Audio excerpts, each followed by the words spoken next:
Hello and welcome to QCTV's Live and Local, the Andover edition. Today we are here at the Bunker Hills Regional Park and Activity Center, and today we're going to learn about what happens here, and we're also going to have a chance to talk to some city staff from the City of Andover and find out about the Fun Fest that's coming up in Andover in a couple of weeks. So stay tuned to Andover's edition of Live and Local here on QCTV because it's starting right now.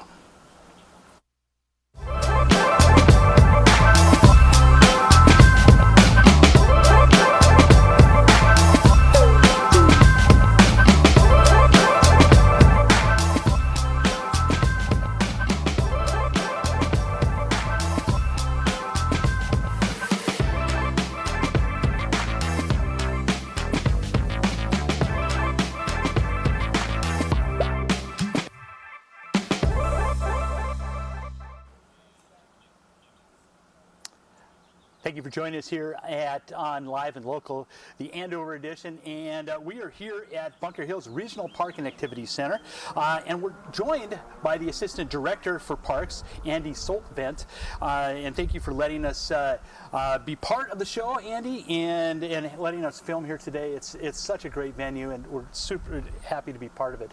So tell us a little bit about you and what you do here at Bunker Hills. Yeah, thanks, Jim. My name is Andy Soltvedt. I'm the Assistant Director here, as you had mentioned, with the Parks Department in Anoka County. Within the Parks Department, I get to be involved with a little bit of everything here. So, we have our natural resources team, our operations team that help keep all the parks running, Bunker Hills in particular. But we have, our program services unit, Bunker Beach Water Park to Chamonix Golf Course. So it's always a nice mix of activities and, different things I get to be involved with, interacting with the community across Anoka County. Yeah, so everybody around here knows a lot about it, about Bunker Hills, and the surrounding communities know that this is a popular place, especially during the summer. For those who haven't been here, tell us what are the major attractions that are part of Bunker Hills Regional Park.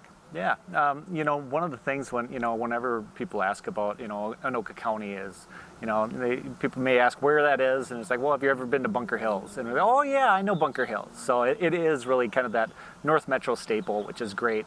And within the park here, we have Bunker Beach Water Park, obviously, which is a huge draw from across the metro area. Open now through August 25th, every day, 11 to 7 for the families to get out to the water park, which is great. But outside of Bunker Beach, we have, a great campground here within the park, over 70 sites where people can come out and camp locally here in the Twin Cities. We have the stables. It's just down the road here to do horseback riding in the metro area, which is a really unique amenity. And then a lot of the great, large park functions that we have here with our picnic pavilions, the playgrounds, the trails, just kind of those fun activities you can drop into and just do every day. So it's a lot of great opportunities here in 1,600 acres of a park. So a great footprint to catch some nature, catch a nice, beautiful day out here in the park. So lots of things that you're talking about that are kind of, like you said, staples within the community of the North Metro. You do have some events that happen here as well. Anything upcoming? We do. Throughout the grounds here, the activity center is great for, your private rental events. We do a lot of graduations this time of year. We've seen a lot of great Andover families with their kids coming through with their events and graduation parties this spring. We run a lot of programs with our natural resource team and our program services unit out of the park here. So we'll have naturalist walks where you'll be able to sign up and take a walk with a naturalist. A lot of those are free, and learn about the plants, communities, the nature that's here in the park.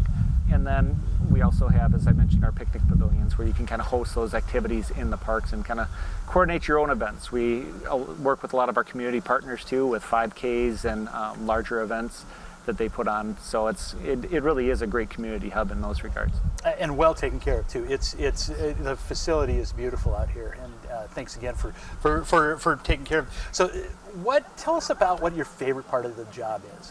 Gosh, I think it's really it's getting to see all those families and our guests out here.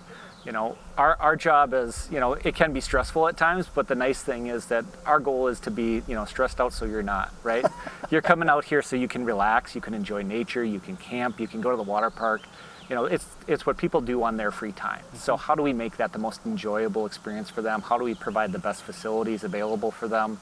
and really allow people to connect with the natural resources in nature. So outside of the, your local city parks that are great and they have the, the playgrounds and the sports fields and things, we offer a little different element with, as I mentioned, having 1,600 acres of open space for you to explore and enjoy right here in the metro area.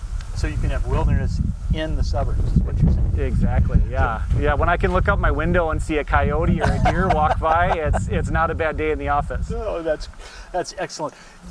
So talking about the campsites, what are the utilities that are available, and some of the amenities that are available with the campsites? Yeah, within our campground, I think people are really surprised as, if you're familiar with camping and you go to the state parks, our campground is very similar. You can hook up your 50 amp, full-size motor coach if you wanted to, or you can bring your tent and pop up and, just have a campfire and s'mores. So we actually have had quite a few families that will come and just reserve a tent site with their real little kids. They'll come and they'll set their tent up and they'll make their s'mores and they'll go home and stay in their beds at night.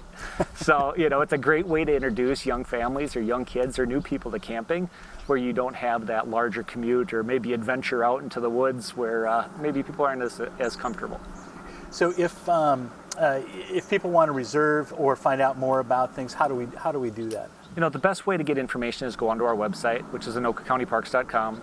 A lot of great information on there. We can do online reservations for our pavilions and for campgrounds there. All of our programs that we offer through Wargo Nature Center and throughout the park system, you can sign up online or receive information there. Otherwise, give us a call at our parks office. We love talking to people. There's a lot of areas and things to explore, so the more detail we can provide for what you're looking for, we're happy to do that.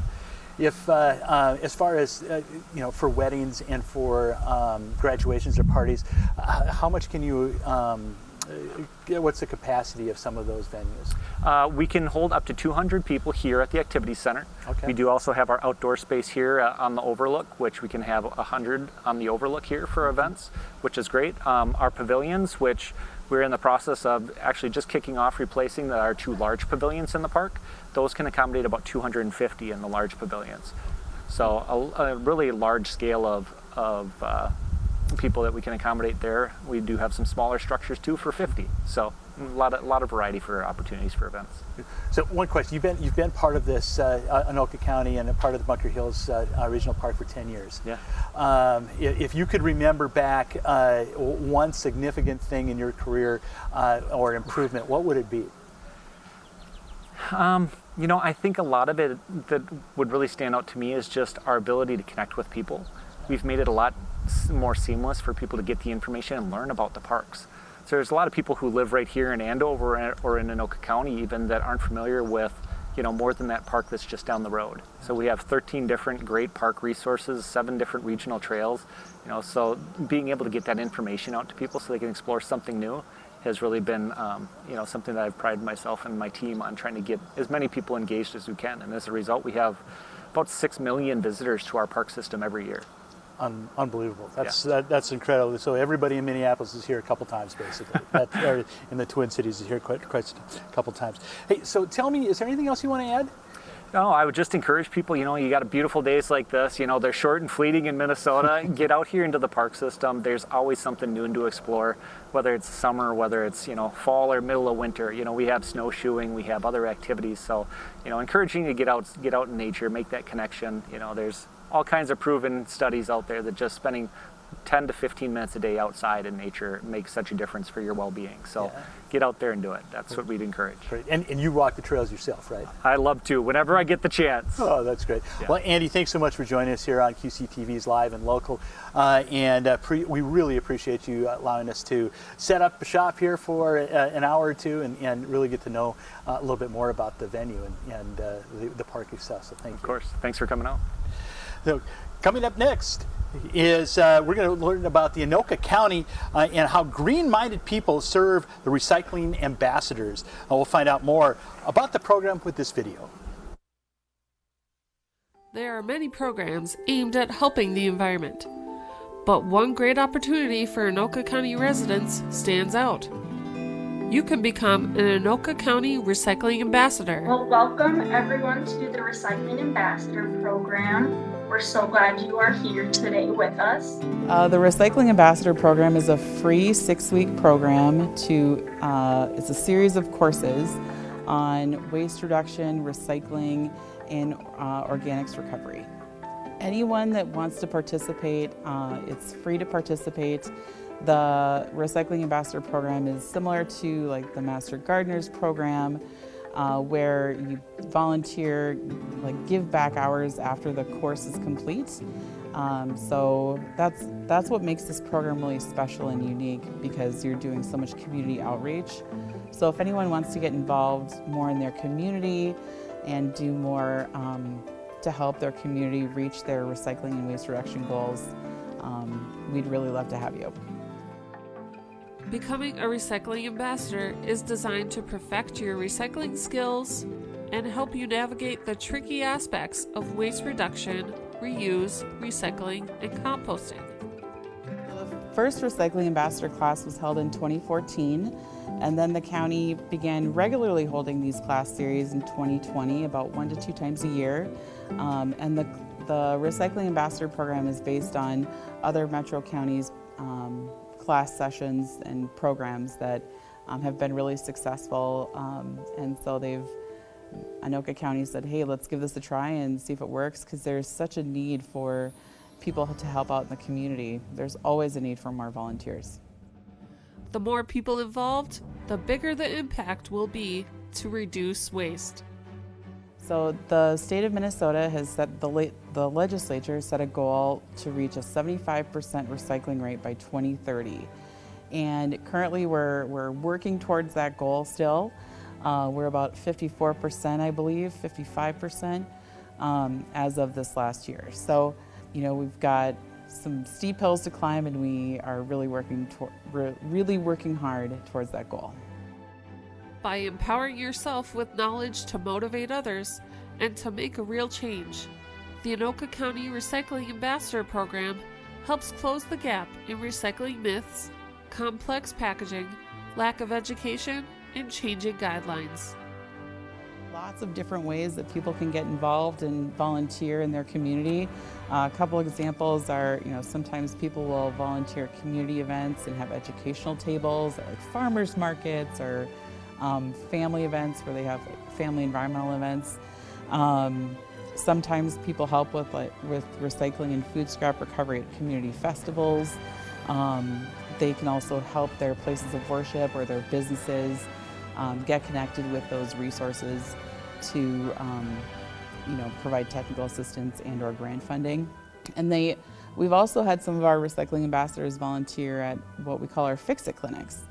So those are those are events that are free to anyone to attend, and they can come in and then bring something that they need to have repaired.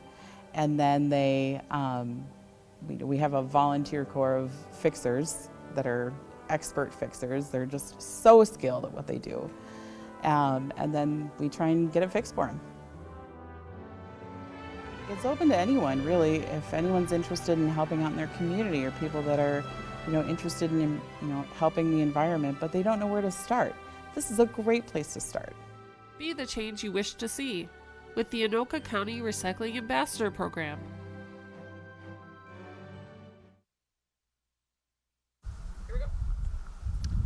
Welcome back to Live and Local, the Andover edition here on QCTV. We are privileged to have the city planner for Andover, Peter Hellegers, here on Live and Local. And Peter, thanks again for joining us. You've been on a couple of times before. You've always excellent information. Tell us a little bit, before we even get going into the Andover, let's talk about your job specifically. What does a city planner do? So we do a variety of different things, and basically anything that deals with land use. City planner will work with people, whether it's a developer or a resident, just trying to help them establish where they need to go. There's a lot of land use processes they need to work with and go through that city process. So we help them navigate where they go through the city's approval processes. Okay. Well, the last time you joined us, we were coming out of COVID, and there wasn't a lot of things happening in 2020 going into 2021, and now we're now we're in 2024. Things are ramping up, and we've got a lot of things happening within Andover. Some businesses that are coming in right over by City Hall, actually by the Clock Tower Plaza, is from what I'm understanding, some new things are coming in town. Yeah. So we have 2 new businesses that have gone through city approval process for their conditional use permit and PUD amendment for Chipotle and a Starbucks. They would be on the southwest kind of quadrant of that Clock Tower Commons, just to the south of White Rabbit Kitchen and the rest of that shopping center. Okay. Well, great. How did you guys hook a couple of national brands like that? Well, they came to us actually, so worked out pretty well. That's great. And I'm sure everyone will be excited to jump onto both of those. The city is full of residents, and happy to hear about those businesses that are coming into play into the city. Another thing that we've got changing, I know on Crosstown we've got a roundabout planned in there. We've got some other roundabouts happening. Tell us a little bit about what your work with deciding where the roundabouts go and how that works. Okay. And primarily the roundabouts will come through the city engineering process. So it's our engineering staff. They're doing a lot of the frontline work on it, and we'll work with them on anything they need for those projects, because a lot of our land use developments and things have transportation components. But on this particular one, or this particular project, I should say, with Crosstown and Nightingale is kind of the big one coming up. And there's another roundabout just to the north of that at Veterans Memorial Boulevard and Nightingale, and those will actually be coming up next year. So they'll start work on that in May of next year, and have to shut that down after school, do the full construction at that point. But that will help to alleviate some of the congestion and with that intersection as it is right there today. So, well, it's really, that's the Andover traffic jam in the morning, and the commute. You could put it on the radio, because it's during the school year it's difficult to get around there. So I'm glad that we've got that moving forward. Do you have any updates on any other streets or parks or other projects you'd like to share? Just we've got 3 new playgrounds going in this year. So 3 of our parks are getting new updated play equipment that the other ones had run their life cycles. So this is just new equipment coming into those parks. So that's going in, and we did just get a refurbished and updated trail going into Kelsey Round Lake Park. So just finished that over the winter, thanks to the weather we had. It actually helped to get that one done early. So the guys did that. So at Kelsey Round Lake Park, boardwalk is up and there for people to use. And they're looking at other park amenities and how they can make those work for people as well. Okay. So you've been part of Andover for 5 years, or a little over 5 years. You've got to have a hidden gem. What's your favorite hidden gem in Andover? Honestly, I really do like Bunker Park. Yeah. I mean, it's partially in Andover, so I can use this one, I think. But it's a really great break from just all the rest of the development, and a place for people to get away and enjoy the trails and the native plants and stuff around here. It's a lot of different things you can take in. So. It truly is a hidden gem here. We did the Bunker Stables, beautiful place, and this, of course, is underrated. I think is probably the term that I would use.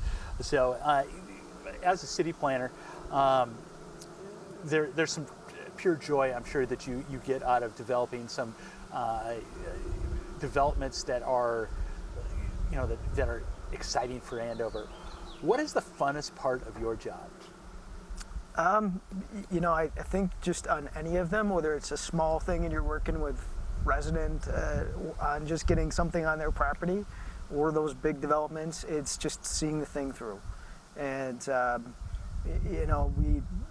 we enjoy seeing that happen and have it come to fruition. There's a lot of work that goes into those. Whether it's a big development, there's a lot of plan review, a lot of different iterations of things that we have to look at, a lot of different meetings. But for myself, and I think the other planners, is just working with those people to get projects to come to a good result. And so I think that's the thing that I find the best, is just seeing that done. So, well, you've done a great job. Is there anything you'd like to add? for this? I guess not this time. Okay. Well, Peter, thanks for joining us here on Andover's Live and Local. Appreciate it. So coming up next, hey, we're going to take a trip over to the Andover Community Center and check out, see what's happening this summer at the ACC.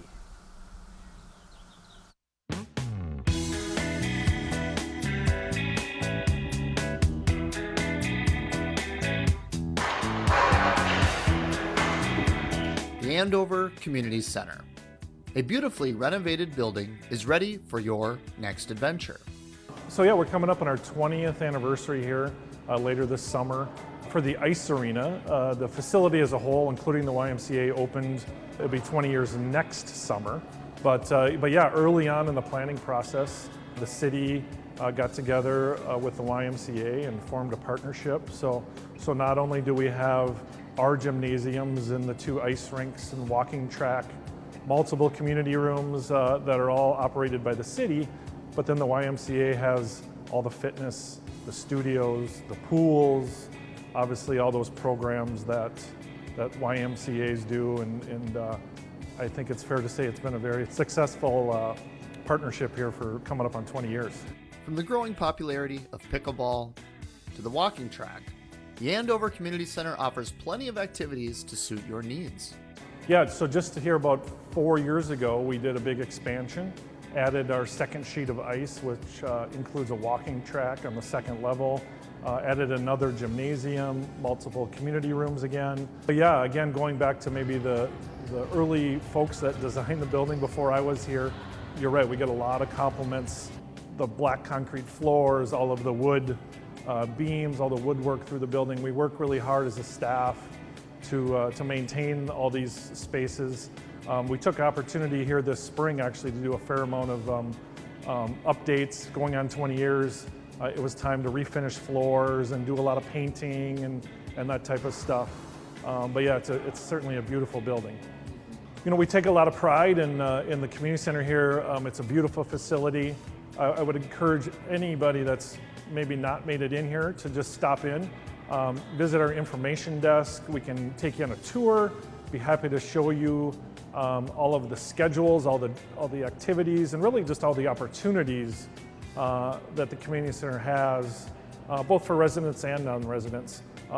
Also, our partnership with the Y. You can stop and visit their desk, talk about Y memberships and all the great programs they run as well. So definitely come and see us. Fun Fest is coming up here in just a few weeks, and that's a great opportunity if you're going to be on the grounds for Andover Fun Fest.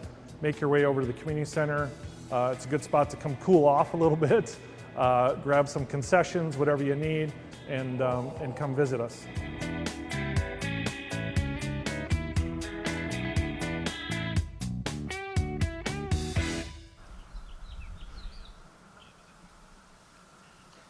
Well, hey, we're only 16 days away from the biggest event in Andover as we're going into the Andover Fun Fest time, and we are fortunate enough to have Angie Sedesky, who is the director of the Fun Fest, Family Fun Fest here. Thanks for joining us here.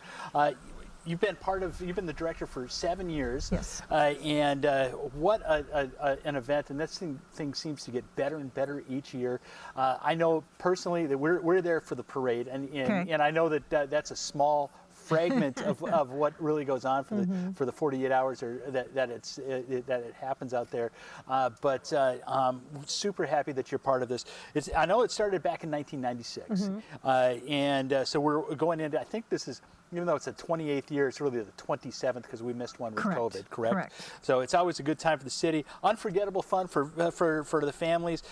So what's going on this year? Anything new? Well, we have a whole new group of volunteers this year. So there's always a learning curve. We're tweaking a few things. There's going to be more food options. That's what we hear a lot, more food options. So we're doing that. Having some different entertainers. This year, for the first time, we're having a karaoke contest. We're also having someone teach a yoga class after the 5K. So that's going to be good. And once again, the fireworks are being sponsored by Andover Football Association. Well, that's they do a great job with Yes, everything they do, and I'm sure that the Yes. fireworks won't be anything. Yes. Now, this is volunteer based. I think Yes. the city is not is really not part of this. This is all you, right? Correct, correct. FunFest is run completely by a group of volunteers. It used to be run by the city, but then more and more volunteers came in, and so the city kind of backed away. The city does provide public works, and they do help us a lot with the garbage and getting the grounds set up, but we receive no financial aid from the city. So every dime we make for FunFest goes into next year's, and that's how we can afford to keep things free for people. Okay. Well, so do you get the feedback from last year, and that's how you get, hey, I just ran a 5K, I wish I could do some yoga right now? Is that kind of how it works? We sent out a survey, and a lot of people responded, and like I said, the biggest comments were regarding entertainment and food, and so we're slowly making changes. Again, it's a new committee, so we're not going very drastic, but every year we're going to change things just a little bit. Well, it's been excellent every year that I've been there. So if anybody's interested in volunteering or even just sponsoring, how do they catch up with you and be part of that? We have a website. It's AndoverFamilyFunFest.com, and I can be emailed at AFFFcoordinator@outlook.com. We'll make sure that we get that out to everyone as well. So if you're a first-time visitor to Andover, let's say that, and we've had some new developments in Andover as far as housing.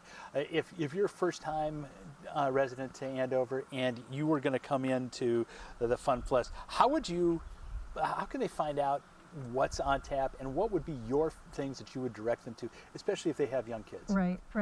So on our Facebook page, I have this great guy that's doing all of our social media, and he's created events for each activity that's going on, so people can mark that, and it'll pop up on your calendar. On our website, we also have a schedule of events, and we will have schedules hung up around the grounds. Excellent. First timers, if you have littles, the inflatables are a big hit. We have a 30-foot water slide. We have a little mini train that kids can ride on. Might be bringing in some carnival games in the next couple years. Again, that's on the future radar. And we have our street dances. The kids love the street dances. Oh, a Zoomobile, Minnesota Zoomobile will be there. The Minnesota Zoomobile? Zoomobile. Okay. So they'll have animals that the kids can. Oh, Zoomobile. Okay, Zoom, yeah. I thought maybe it was some kind of Zoom, but No. awesome, great. Yeah. That'll be excellent. So, well, good. And speaking of zoo animals, and this is a pun. So, but the Lions Club is a major part of Andover FunFest, the Family FunFest. Yes, the Lions are in charge of the beer garden, everyone's favorite, the parade, and then scheduling the fireworks. Okay, great. And active club, and from what I understand, you're part of the Lions Club, and it's been a great partnership for the city of Andover and really the North Metro. Yes. We just had the Lions just had their first ice cream social just a couple weeks ago at Andover Lions Park, and we just handed out free ice cream. And we're going to try and make that an annual event. Well, that's excellent. So today would be a great day to have it too as well. So what is your favorite part about being part of the Andover FunFest? I really enjoy working with all the great volunteers. We all share a common goal of let's make this festival as fun as we can. I love seeing the Andover residents come out, and people are just chit-chatting with their neighbors, kids are laughing, people are smiling. It's a good feeling. Great. And during the parade, you don't know where you'll be, but we're going to try to point it out on QCTV so everybody can wave to you when the parade happens and you're part of it. So. I'm usually riding in the front seat of a police car. I've ridden in the sheriff's boat. I've ridden in the bucket of the big ladder truck. That was really fun. So you never know where I'm going to show up. And I will tell you that the parade, the amount of goodies that are handed out from the floats and the people that are part of the parade, the ratio to people that are watching is probably the best in Minnesota. There is so much goodies and fun that happens with that parade, and absolutely a fun time. Right. Anything else you'd like to add? I just encourage every resident of Andover and surrounding areas to come to Fun Fest. Come check us out, have some fun. Yeah, absolutely. Angie, thanks for, number one, for your work with this and for coordinating all the volunteers. And what was that website one more time? AndoverFamilyFunFest.com. Okay, excellent. Thanks again for Thank being you. part of Live and Local. So, all right, well, we're looking forward to Fun Fest. It's coming up quickly. It will be here on July 13th and 14th. Nope, 12th and 13th. 12th and 13th? Yep. 12th and 13th. The parade is on the 13th, Yes. in the morning of the 13th, along with the 5K. So please come out to the Andover and have fun at the Fun Fest. So coming up next, we're going to learn about the Coon Creek Watershed District as it plays a crucial role in our community. Let's learn about their efforts and their initiatives.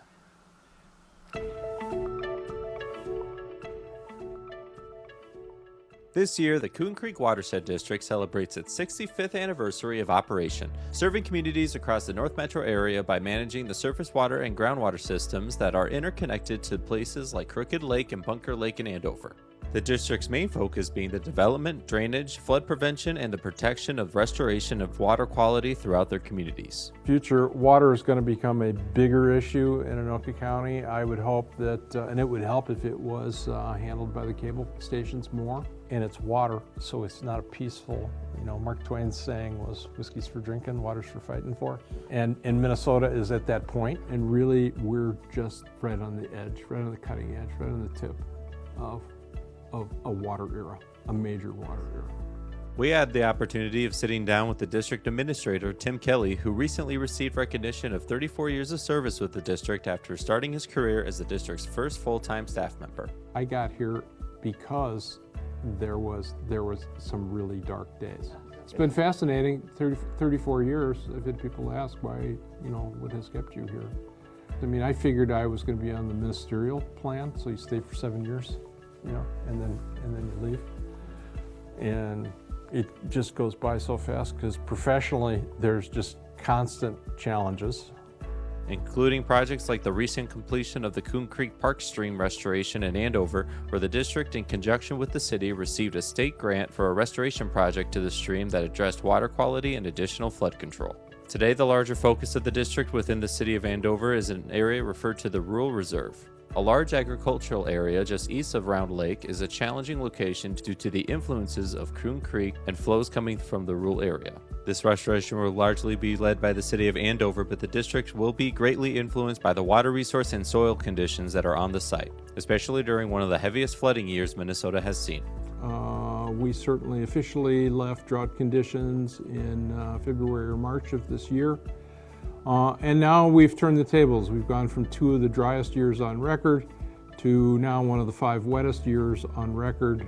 We have used a lot of the capacity that was created by the drought, and we still have capacity within the district to store and prevent flooding. But this continual rain, it's about time for everybody to start praying for sunshine. So one of the things that the district is doing to mitigate any flood impact or potential flood impact, well, there's several things that we're doing. We have a hydrologic model for the district, and we are constantly following forecasts, precipitation forecasts out at least 5 days.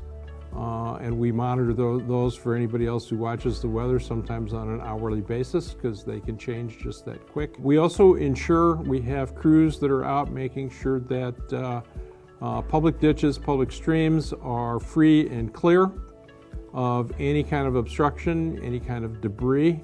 We would ask anybody that has a public ditch in their backyard, or that they drive by, that if they see something, to reach out to the district and let us know. You have a couple of options of doing that. One is to call the district office, which is 763-755-0975, or we now have online a program to report those.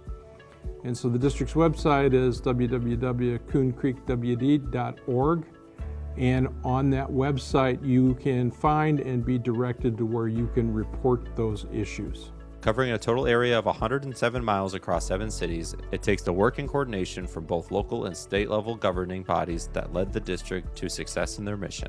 I've been involved with, and now the district has been involved with Crooked Lake Association. Their board is divided pretty equally between Coon Rapids and Andover, and they have done great.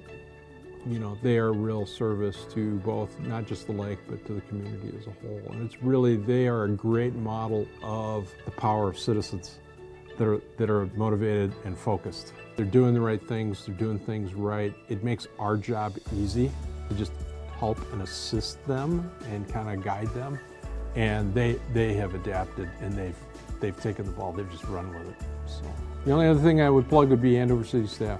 And they are, you know, a long time, you know, ally of the district, and really there are times I think of, you know, us as an extension of their staff and them as an extension of our staff.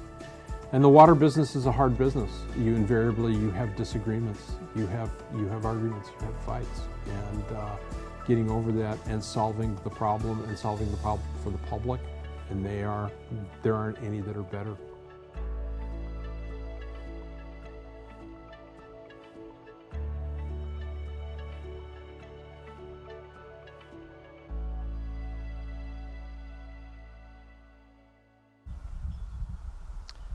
Hey, welcome back, and we are with the City of Andover's natural resource technician, Cameron Kytonen. And thank you for joining us, Cameron. Yep, appreciate absolutely. it. So we're going to jump into something that I had no idea about as I started to research for this show. And but first, we're going to talk about the emerald ash borer. What is it, and is it happening in Andover, and what do we do about it? Yeah, emerald ash borer was initially found in Andover back in 2016. It's an invasive pest that came from Asia, and it is spread throughout a lot of Minnesota already, and it is spreading fairly rapidly throughout Andover and other cities in Anoka County, and beginning to move north as well. So it is a big problem. Trees that haven't been treated are either half dead or mostly dead at this point. So it's a big concern, because as it moves north, Minnesota has a high density of ash in northern Minnesota. So ideally we would like to keep it out of there, but it is progressing north.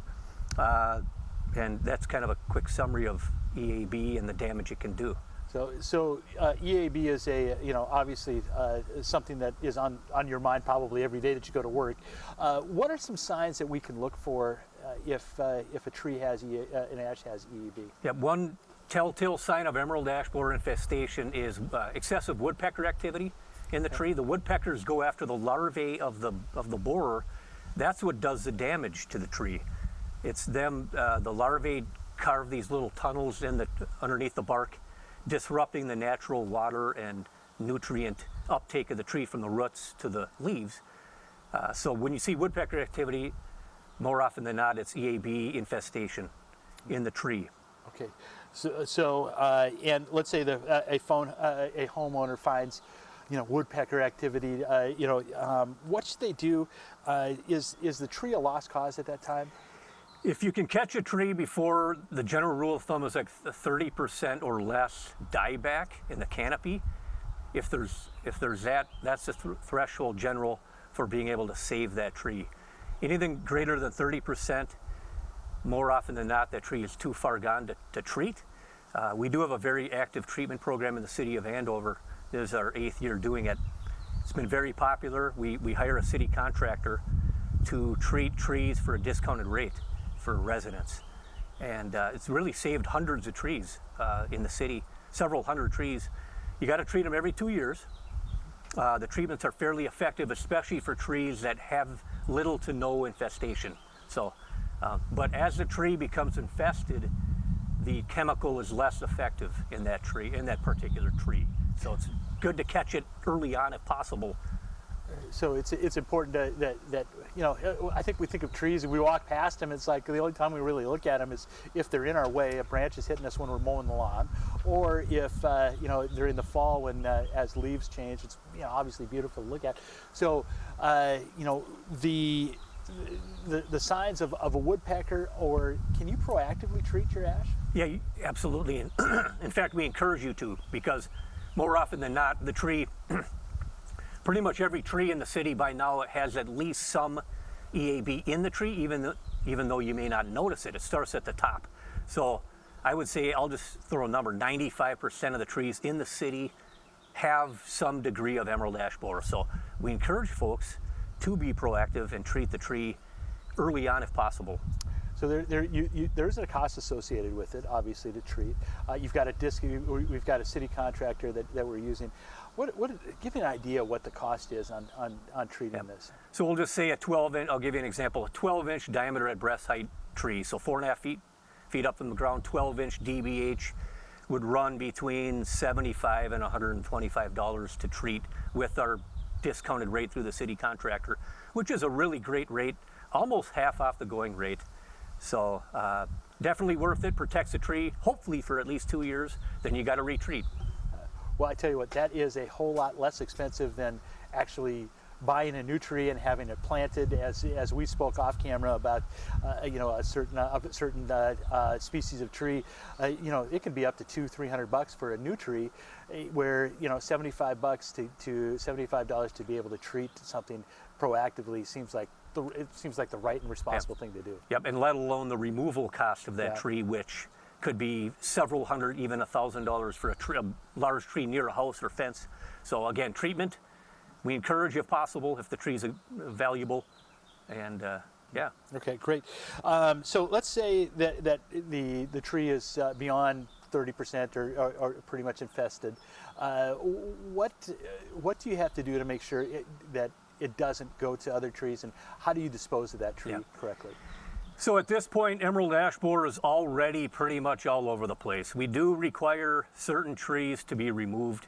By removing the trees, you do destroy the larvae under the bark by chipping it, debarking, burning, grinding, splitting the wood. But sadly, it's so far spread all over that removing and disposing doesn't do a whole lot in the grand scheme of things because it's already saturated throughout. But again, those that do remove it, we encourage them to keep it local, burn it at their own properties, have a licensed company come and grind it or remove it and chip it up to try to destroy that larvae and lessen the chance of it spreading to other areas. Also, we try to tell people not to transport it to other counties if possible, especially counties that don't have the borer, for example, up north. So don't move that firewood up to your cabin, for example, up north to burn, because you could be starting a whole new infestation center. So great point. So speaking of trees in the yard, what about the lawn or yard care that is sustainable? Yeah. So we live in the Anoka sand plain, so very well-drained soils. We do know that most folks enjoy their yards, which is great. Your manicured lawn, but that tends to come with a cost with a lot of watering, especially if you mow a lot and cut short. Mowing, fertilizing, watering, that's hard on the aquifers and the groundwater usage, and also on our water quality, more runoff, things that go into our waters of the state. So I try and encourage folks to look at alternative landscaping approaches. Lower maintenance turf grasses like lomo, nomo, fescue, native grasses and flowers that can be integrated in the yard, native shrubs and trees, to try to lessen the size of that lawn and reduce the overall impact on the environment. So just some different approaches that can be used. More sustainable, good for wildlife habitat, good for water quality. There's different programs out there that give grant money out. One's called the Lawns to Legumes program, and there are little grants that folks can get to help with that cause. So how do we find out about, is that available on the City of Andover website? We have information on that. Nothing on the Lawns to Legumes yet, but I can definitely get something on there on that under the natural resources page of the website. I think that's excellent. And it's funny when you see a well manicured lawn that has a little bit of sustainability, that's beyond just the plain lawn. But the natural grasses, they're just beautiful at different times of the year, and it really adds a lot of dimension to a landscape. It does, and adds some aesthetics, and kind of breaks up from the norm of your conventional turf grass landscape. Yeah, You're right. So let's change gears a little. Let's talk about the natural preserves in Andover. For those of you who don't know what the natural preserves are and how it came into Andover. Yeah, back in 2006, there was a bond referendum that was the residents voted upon for a $2 million referendum to set aside money to purchase formerly known as open spaces, now called nature preserves. So with that money from 06 until around 2015, 4 preserves were purchased with the $2 million, all averaging about 40 acres in size. And they are meant to be preserved in perpetuity for wildlife, but we also have trails cut through them to allow residents to enjoy them and walk around and kind of tread lightly on them, though. No motorized vehicles, no bikes allowed in the preserves, but meant just for people to enjoy and to provide wildlife habitat. So which one is your favorite? Yeah, that's a good question. I would have to say Martin's Meadows. That was the first purchase made back in 08, 09, situated along the Rum River. Has a lot of diversity to it. Floodplain forest, native prairie, upland dry oak forest, kind of in lowland, wetland complex. Very high quality. They're all great high quality, but that one might be my favorite. So you're there every day, and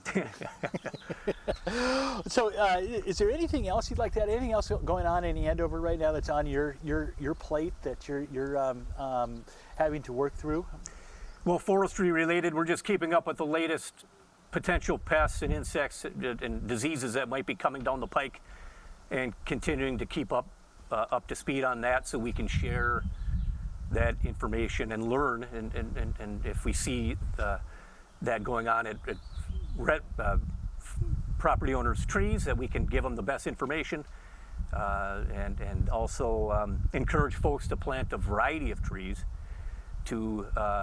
Diversity is good, because if you plant one species, you might get a pest that comes in and wipes them all out. So it's important to go with a variety, and yeah, so just. Yeah. Well, I tell you what, underutilized resource for a lot of for the Andover residents is the natural resource technician and what you've got going on the website, and thank you so much for joining us today, Kameron. It's been a joy to have you part of this, and I've learned a lot, and I'm looking forward to seeing what else is out there, and now I'm going to have to grow some more native grasses in my yard, I guess. Sounds like a good plan. Thank you for having me. Yes, you got it. So thanks for being part. Once again, thanks for being part. A local Andover mission is out there to help pet owners decide to help their furry friend receive the best nutrition possible. Let's discover about the new canine crossing that's happening right now. The dogs of Andover have been howling about their favorite place to shop. Local felines are saying it's the cat's pajamas. We're talking, of course, about Canine Crossing, just off Hanson Boulevard on 154th Avenue Northwest. So we sell dog and cat food and supplies, and we sell chicken food as well. We have tons of dog toys to choose from, collars, leashes, and we specialize in doing raw dog food as well as local farmers. What makes Canine Crossing unique is their commitment to providing pet owners with top quality nutrition, specializing in raw and minimally processed products that are nearly impossible to find at traditional pet stores. So we try to find the best quality raw dog food and kibble that we can support for our local dogs in the area. And so we really have equipped that for the dogs to be healthy with their food. So we want them to be able to be active, have a nutritious diet. If we notice that it isn't doing well for a lot of dogs, we will take it out of our store. So we really want the best quality that we can get for our animals in the area. So you can find anywhere from pre-made patties, little individual bites, and you can find chicken to turkey to rabbit and venison. Bison is a little bit more unique for some people, but we like that you do. It's a nice clean protein. And then you can also find tongue to beef hides. We have local goat farmer as well who provides goat milk for the dogs. That's very popular, is goat milk. And then we also have anywhere from chicken necks, turkey necks, duck wings. So, and we can also special order foods as well too if you can't find it. Why raw? Lynn tells us more. The best quality would be seeing less shedding. they will have less stool. And then a lot of people who have allergies with their dogs find that the allergies are non-existent. So that is our goal, is that the dog is the healthiest eating outside of the grocery store aisle. So it's your kibbles, we will always offer the best kibbles that we can. It's more affordable, but we also find that spending a little bit more on raw, the dogs just flourish. So, and I just offer complete and balanced ones as well too. So that's something that is definitely unique in the market, where a lot of people get stuck on the same kibble. We really encourage them to rotate so they can see the full benefits of their dog's health. With the commitment to health and well-being, Canine Crossing's proximity to Andover's community center makes it easy for pet parents to access nutritious pet food and supplies while engaging in wellness activities themselves. We like that the YMCA, there's Snap Fitness here, there's Subway, there's a lot of good local restaurants, and the schools are here as well too, and there's also a lot of sports here as well too, which we want to emulate with the health of the dogs as well too. So we wanted a community that was healthy and forward in that area, and that's why we picked Andover. By shopping local, patrons receive a customized experience without feeling overwhelmed. So we have wonderful customer service. Our employees here are wonderful. We do extensive training on customer service. We want them to be open and helpful, and we also try to do free consultations in a sense. So if you are having issues with your dog, say versus training, we'll gear you towards a trainer that can help you, or toys that will help with those issues, encouraging walks. And we also do free consultations for nutrition as well too. So that comes with just knowledge over time. And so we really enjoy helping animals get the best out of their dog. They only live for a short time, so we want to get those extra couple of years.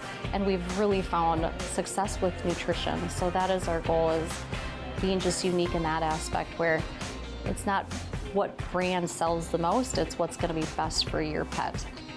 So we have an online website, and so you can also order online as well too. Not all of the products are on there, but if not, just let us know. We can try to do our best to get that online for you. But we do have an online ordering where you can then just shop online and then pick up.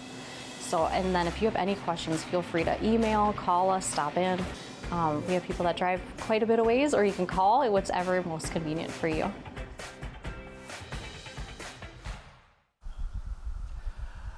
Welcome back to Live and Local here, and we're at the Bunker Hills Regional Park, and we're fortunate to have QCTV's social media coordinator, Seamus Burke. Seamus, thanks for joining us here, and I want to let you know I am a big fan of you and the stuff you do, and I just want to have you on, and let's talk about what's going on with QCTV and some of the upcoming events. Yeah, thanks for having me, Jim. If you, like me, are a QCTV fan, you can get one of these fans at Andover Family Fun Fest. We just had Angie on, giving us the rundown of what to expect this year. We will actually be not only covering the parade on Saturday the 13th, but we'll also be in the parade with our mobile production van, and we'll have folks on the grounds giving out these amazing QCTV fans. So look out for us there. Apart from that, we've got our summer sports season is here. We cover the Andover Aces and the Andover American Legion team for baseball. Both teams are having a great season, and you can go to our website, qctv.org, for a full list of our sports coverage. And of course, with summer sports, you know, it's June, but football season is not far away. I know that's a favorite of yours. But the Andover Huskies are going to be back, and hopefully better than ever, and we will be covering a lot of Huskies games, a lot of Anoka Tornadoes games, and Champlin Park Rebels games. So be sure to tune in for football, but also all the other fall sports that you look forward to every year. Well, good. The Fun Fest. Now, my play-by-play partner Joe Rulin and I will be doing the play-by-play at the parade. And are you the one that's going to be handing out the fans, or No, I'm not going to be able to make it to the parade this year, but we usually crew some of our part-timers for that, and we sort of debuted the fans at Father Hennepin Fest this year, and we went through almost 500 of them. Oh, wow. So we had to order more, but that's great. A lot of enthusiasm.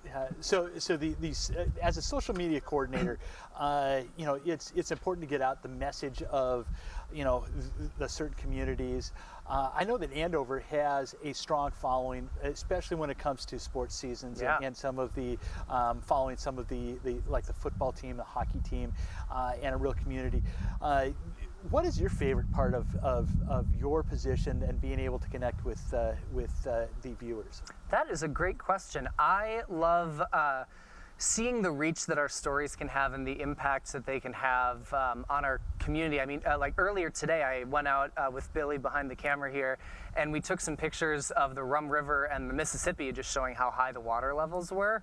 And, you know, something like that is super interesting, and it's just cool to see people commenting on those pictures and people commenting on stories, especially when we profile like a local business and someone says, I've never heard of them before, I'm going to check them out. Parents, grandparents commenting on sports games in the chat on our YouTube streams is fantastic.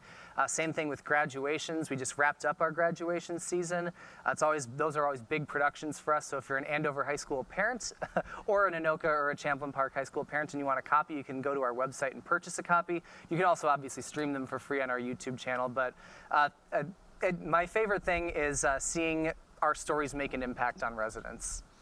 Well, you've been part of award-winning presentations, and QCTV has had quite a few, and I know that that'll be announced, I guess, later on. But as you got into your career, how did you decide that QCTV was going to be the spot, and how did you get into social media management? Well, I sort of got into it by accident. I graduated from college and started working for a small family business in Eagan. They're family friends of mine, and during the pandemic, I was looking for new work, and QCTV came on my radar. I'd never heard of them, and I had an interview that obviously went well, but I thought that meeting the team it felt like there was chemistry right away, and it seemed like a great place to work, and it really is. Well, I've been part of QCTV for almost 10 years now. Absolutely, the staff is absolutely great, and the productions are awesome. So anything else you'd like to add? Yeah, well, we mentioned this in Live and Local Anoka, but Live and Local is now an award-winning program. We just got our Telly Awards back. We submit to 3 different major national awards, the Telly Awards being one. And Live and Local won a bronze Telly for us, which is fantastic. We also had awards for The Post, which is our weekly news show, and some other awards for various stories that we produce throughout the year. If you want to learn more, you can go to our website and find a full list of our awards. We also won our first Gold Telly Award. This year we did win gold, silver, and bronze in a variety of categories, which is really exciting for us to not only be recognized by our community and by you and for the work we're doing, but by our peers on a national scale, showing our hard work and getting some recognition for it feels fantastic. Oh, well, it's well deserved. Thank you. Absolutely well deserved, and very proud to be part of the production that you guys have and have done, and it continues to get better and better. Me too. So, well, great. Well, thanks again for joining us, Seamus, on QCTV Live and Local today. So thanks, Jim. Great. So hey, I want to thank you for joining us and our guest today, Andy from the Bunker Hills Regional Park, for jumping on and telling us about what's happening here at the park and what's going to and the venues that they have, and come out and see what a great place to spend time with your family. We found out about the Fun Fest, the Andover Family Fun Fest that we'll be covering, and that's coming up in 16 days. So lots of fun coming up, and don't forget to make sure that you tune in for the parade on the 13th. Also, we learned about Chipotle and Starbucks are coming to Andover, and they'll be close. They'll be at the Clock Tower Plaza, right over by White Rabbit. That will be, they are budgeted to come in or scheduled to come in shortly with that, along with some roundabouts. And then, of course, we had a chance to learn about some tree health and the natural resources that the City of Andover now has available for you. And I want to thank you again for being part of the Andover community. We have such a great community here. Get out and invest your time with either volunteering with the Lions Club or be part of some of the musical events that we've got going on and outdoor activities. But that's it for Live and Local. One last thing I want to say is big thanks to Leslie Smith-Sauer for her work on making me look good and making this program so excellent. So once again, for the crew and for Leslie, I'm Jim Childs. Thanks for joining us here on Live and Local. Awesome.